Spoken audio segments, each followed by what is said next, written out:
Hello, Sagittarius. Thank you for joining me for your weekly forecast for week commencing the 29th of October for the Sun or the Ascendant. This week, of course, is Halloween, which coincides with Mercury, the planet of communication, arriving in your zodiac sign. If you have been finding things a bit frustrating of late due to the level of activity that's been gathered in your 12th solar house, which is very much about reflection and inwardness and a need for potential seclusion, Mercury arriving in this area is a new dawn, an opportunity to be more engaged and more engaging with the people you encounter. But there are some still very serious planetary influences that are going to see you needing to grapple with some issues that you may prefer not to look at immediately. And one of these sees Venus reversing back into a superb location for you, the sector of friendship, but it's still in a T-square with the North Node, the point of destiny, and also Uranus, the planet of restlessness. And of course, last week there was that full moon combining with Uranus. And it's possible that when it comes to your work or your overall structure in life, you may feel very, very ungrounded and not really as applied to situations as you would like. What's really important this week is to try to keep a sense of perspective. A quarter moon on Halloween itself can heighten your emotional responses in a way which you're not ordinarily used to. You can find yourself much more sensitive.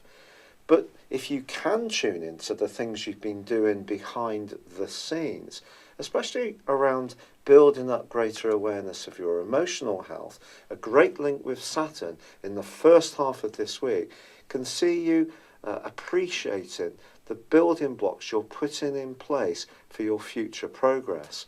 Also, Mars is forging an awesome link with Pluto. Your communicational skills can definitely be good for you when it comes to improving your financial lot, but maybe something is transforming in the way you think or the way you act or communicate with others that could be feeding into this.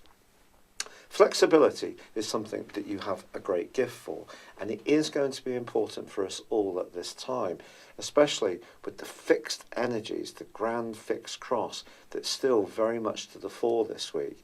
But as Venus retraces her steps deeper into Libra, I do feel a situation which may have seemed to have drifted away from you can come back to life and gives you an opportunity to revisit it with a heightened awareness and appreciation of the strands involved.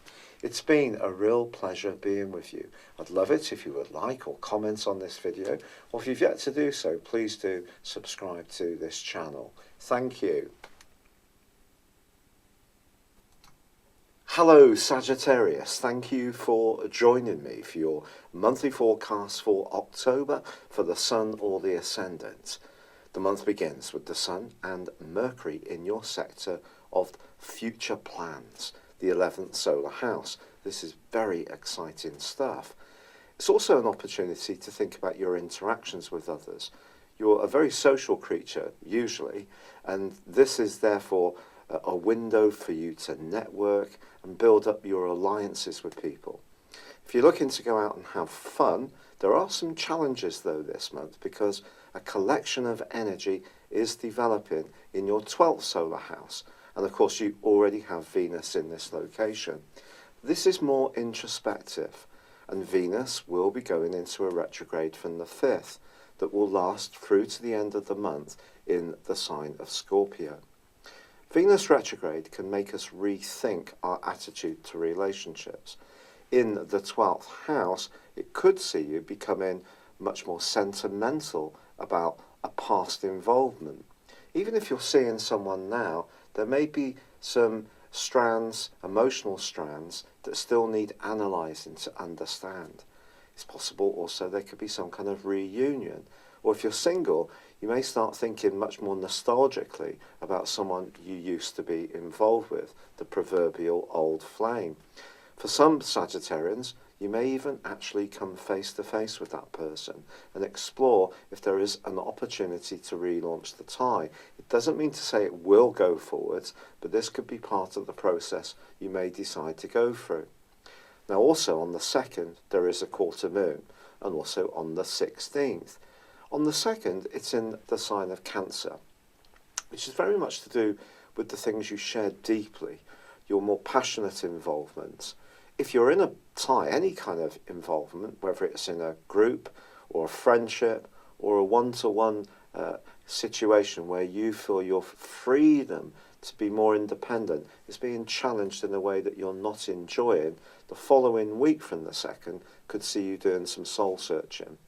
On the 16th, however, it's much more to do with your values. Are your values meshing together in a relationship in the way you want? Is it possible, for example, that you're being perhaps a little over generous in one situation and someone's taken you somewhat for granted? And again, something else to explore. But in the first 2 weeks of this month, Venus is also in a right angle with Mars. Something that's been bubbling beneath the surface in a relationship scenario could burst into the open. It could be about your approach. Now, you can be a larger-than-life character, very charismatic, and you have an enthusiasm that comes from your ruler Jupiter, which is very much about embracing the things that inspire and enthuse you. But sometimes I think there can be a tendency with Sagittarius people to not necessarily look at more tender things and move on to the next project, relationship, situation. I have a lot of Sagittarius in my chart, so I think I understand this. And it's important, therefore, if there are any things that are not working as cooperatively and harmoniously as they could be, that you do stop, pause, and try to deal with them, especially with Venus retrograde. But also, Mercury is going to move into this tender area too on the 10th, but the 9th sees a very potent new moon. Now, new moons very often give us opportunities, and for you, that opportunity to network and come together with people who are good for you is definitely there, but it falls into quincunx with Neptune, the potential for confusion emotionally, and a square with Pluto, which is the planet of power. Pluto is also about transformation, and I think the way you view your attitude to others, even how you're viewing your future, could come strongly under the astral microscope in the month from the 9th, in a way which might be a bit unexpected. You may go through something of a sea change in terms of your overall outlook. But on the 10th, Mercury joins up with Venus, but also Jupiter, your ruler, in that tender 12th house. Mercury is going to be in this location through to the last but one day of the month. This is an opportunity to think beneath the surface, to step back a little bit, that more philosophical and spiritual side of your nature, which is very much there, just needs to breathe a little bit more. It needs to be oxygenated. But that may mean that you want to just step back from some of the very social possibilities that are there. Also, by the 23rd, the Sun moves to join up with this trio of energy in Scorpio. And even more, I feel there's going to be a need to just step back. If you are interested in healing, spirituality of any kind, and you're someone who enjoys personal development, this can be a very enriching time, especially because Mercury forges a very potent link with Pluto itself across about 5 days from the 20th. And suddenly you may have some eureka moments that can unlock potential within you. But the advancing Sun does meet up with the retreating Venus. And I think there could be a conversation that occurs in the last week of this month, which can actually be hugely illuminating, not least because there is a full moon on the 26th, which combines with the rather rebellious and disruptive energies of Uranus. Perhaps your approach to work or diet or health or even responsibilities and obligations is going to reach a tipping point where the desire for you to retain your freedom and independence needs to be countered against the responsibilities and obligations we all have. There is a saying, isn't there, that freedom comes with responsibility. It's definitely going to be tested out at this time. If you're doing a job that you find total drudgery and very, very boring, you may want to break free from it then. And the breakthrough moment for you can happen on the 30th, because then Mercury moves into your zodiac sign. Ironically, Mercury is actually in detriment in Sagittarius, but I think generally this is going to be very good. It brings you out of the darkness that can come from this Scorpionic energy, where you're doing a lot of soul searching, a lot of thinking, and working out who's good for you in your life and who's not. I think you may, in general, develop a much stronger sense of self-analysis this month. But once Mercury moves into your sign, you can feel more outgoing, less anxious really, and more ready to move into the moment and start transmitting your ideas to others in a more outgoing and productive way. It's like you're moving through a series of 3 transitions. The first is social, the second is more reflective, and the third sees you move into your own energy and you become more single-minded. So this is a fascinating month for sure. The great news, however, is that Uranus and Mars are no longer clashing. And if you remember, that has been a feature since the second week of May through to pretty well the end of September. That's been a very disruptive influence.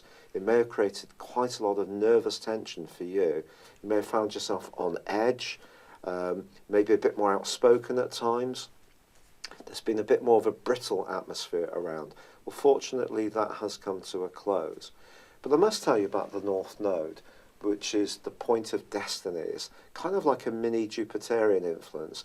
And for you, since May the 10th, 2017, the Dragon's Head, the North Node, has been in the sign of Leo, which is very much about travel, expansion, knowledge, and you probably have gone through a growth spurt around those areas since then. But of course, it has its diametrically opposite point, which is the South Node. And that's a much more tender area, and that's in the sign of Aquarius, which is your everyday thinking. But that point is going to dissect the opposition that occurs between Uranus, the Sun, and Venus in that cluster of days from around about the 23rd to the 26th. And I think there could be some important conversations then. And the important thing about it for you is to try to be as open-minded as possible, because what comes into the open may be a surprise, but it can bring a lot of illumination to you in a way which can see you evolve hugely throughout the month of October. It's been a real pleasure being with you, Sagittarius. Thank you so much for bearing with me. I have really been going through it with this rheumatoid arthritis, and I am trying all the natural stuff that you've all kindly shared with me, and a lot of it is showing promise, but it turns out the rheumatoid arthritis is quite aggressive. So the first set of drugs haven't worked. I had to go on steroids because I was in so much pain, and that's really helped, but you can't stay on those. So now I have to go on a much more powerful drug called methotrexate, which has got a notorious reputation, and I have to do that later in October. So I really appreciate all your help. I'm going to keep going with the natural stuff and see if it can help to bring the inflammation down. But for now, it does seem to be something that I may need to go the medical route down. But for now, good luck and goodbye. I'd love it if you would like or comment on this video, or if you've yet to do so, please do subscribe to this channel. Thank you. Hello, thank you so much for watching my video. I'd love you to join me at my Horoscope Ace app. You can find this at www.horoscope-ace.com. You can use it through Android, iOS, Apple, or Facebook. Check out your ascendant or your moon sign, or download your free birth chart. There's all your favourite videos, plus there are daily, weekly, monthly and yearly horoscopes for general, love, Chinese and Indian astrology. If your passion is tarot, there's my brilliant 3-card money or love tarot readings too. And it's all there at www.horoscope-ace.com. Thank you.